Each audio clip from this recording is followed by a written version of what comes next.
Hey guys.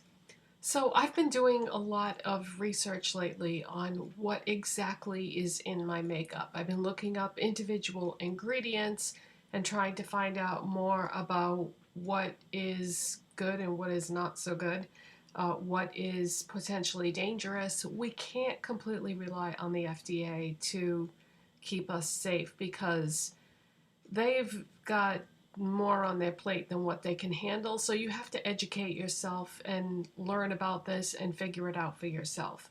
You can't just assume that everything that's on the market is safe because that's not how it is. You may have noticed a trend amongst eyeshadow palettes where everybody is coming out with these pressed pigment palettes.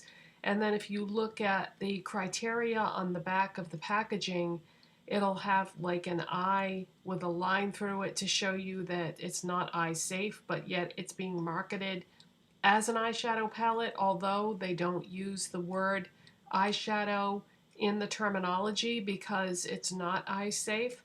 But aside from that, I'm talking about ingredients. So the first thing I started doing was looking at all my products and trying to read the ingredient list. And that's when it hit me that that information was on the packaging. Now, I can't keep all the packaging that the makeup comes in because I would just have bins and bins of it or drawers and drawers of it. And so usually I put that stuff in the recycle bin. Usually it's like a cardboard box or something like that. So then I started looking at the websites for the different brands, and I was like, this is just going to take too long. There's got to be a better way to do this. Well, I came across something called EWG's Skin Deep Cosmetics Database, and this is really something. And my phone went into hibernation here. Okay, so if you go to EWG's Skin Deep, that section of the website, because this is actually part of a greater website that has all kinds of useful information in it. In the other part of the website, they have a water database where you can look up the safety of your water. The water in my area is total crap because it used to be a very industrialized part of Massachusetts. So we have really, really dangerous stuff in our water. And government officials, they know it, but there really isn't anything they can do about it. When they used to do manufacturing in this area, they used to dump the chemicals right into the rivers, lakes, ponds. They used to bury barrels of dangerous chemicals on private property, and it seeped into the groundwater, and it's a disaster. But anyway, that's neither here nor there. There's another section on this website that is for cleaning products, and they have food scores. They have an article about pesticides in your produce, because if you can't afford to buy all organic produce, or even find all organic produce, because some things are nearly impossible to find an organic version of, there's an article that will tell you which things are more susceptible to higher levels of pesticides than others. For example, celery is something that is usually just loaded with pesticides, and you don't always have the choice of buying it organic. Depends on where you shop too, you know. Like, I don't shop at Whole Foods or a place like that. I have to shop where I can get good prices. So anyways, there's a lot going on with this website, but part of the website is called EWG's Skin Deep Cosmetics Database. And I talked so long that my phone closed it out again. Okay, here we go. So this is like the home page of that section. So if you click on menu, another menu will come up, or a menu will come up, and then you can click on makeup. Now that will bring up another subset of a menu. And then you can click on whatever interests you. So let's just pick something at random here. Let's go with eyeshadow, because that's my favorite category of makeup. So once you have that up, then now this isn't showing it the same way on my phone as it did when I was looking at it on my computer. So there might be different versions for computers and phones, because when I looked at this on my computer, I could organize it from best to worst, worst to best, or alphabetical, which is extremely helpful because you can look at it through categories and see what your best and worst choices are. And then if you click on each individual product, it will break it down even further, and they'll show you why they rated things the way they did.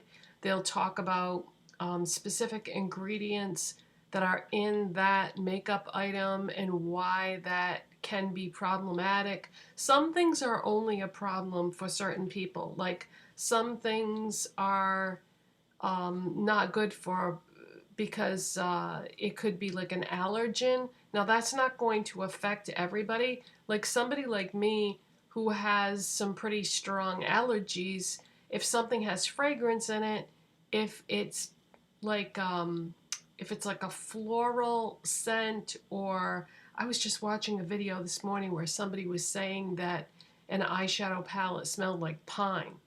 That would be a disaster for somebody like me because I'm allergic to those kinds of trees, so I would not be able to use something like that.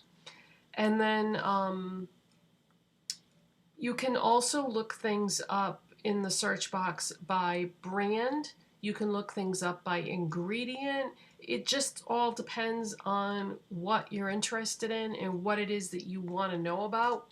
But I was really surprised at some of the results that I was getting because, of course, I was curious as to who the worst offenders were. And you would think that the brands that would be the most harmful would be the least expensive brands, because if they're trying to keep the cost down, you would think that they would be buying like the cheapest ingredients possible, which may not be as healthy as like quality ingredients that are safer. That wasn't the case. When I looked up certain categories and then I organized it worst to best, I was seeing brands like Too Faced and Becca and these high-end brands being the worst in different categories. I was really surprised, really surprised. Now I did also see brands like Wet n Wild, which I was so disappointed, but not really surprised. Because I love Wet n Wild, but you know their prices are very reasonable, so that didn't surprise me. But seeing brands like Too Faced and Becca, you just wouldn't expect to see that. There was some things by Fenty Beauty that was scoring like one of the worst brands in the category, and so the results are not what you would necessarily expect them to be.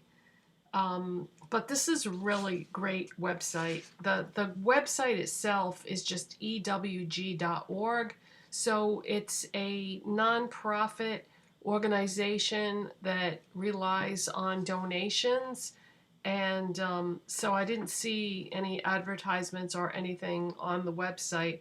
So I don't know how they can keep it going and keep adding, because as we know, new makeup brands are popping up every day, so it must be a real struggle to keep this information current and up to date. Now, within the beauty section of this, it's not just makeup. They also have information on nail polish, skincare, hair care, fragrances, and more. That it's really diverse and all-encompassing of the subject of like cosmetics just in general.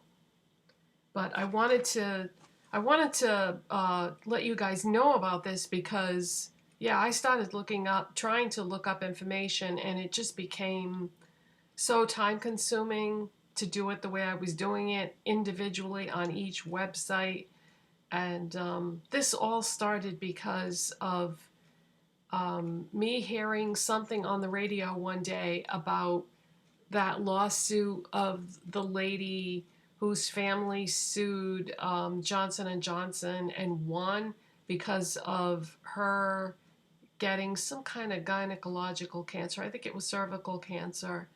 And she died, and so somehow it was proven that it was from her using their talc baby powder for many years. And the issue with talc, I don't think I mentioned it in yesterday's video, the issue with talc is that it is sometimes mined in the same area as asbestos. So you get like a cross-contamination situation, and they say now that that's not the case anymore, and a lot of companies that use talc, they're obviously a lot more careful about where they get it from and what the situation is regarding that. But I don't know. I don't know that you can ever completely trust when you see the ingredient talc listed on a product. I don't know that you can always completely trust where its source is from. You know, we have to rely on the reputability or the accountability of a brand. And how do we know? How do we really know for sure? So that got me thinking about other potential ingredients and situations, and that just snowballed. And now I'm like completely overwhelmed by all this stuff that I'm reading. So the bottom line is you can either seek out safer brands, and clean beauty is like a whole thing now. Clean beauty, natural beauty.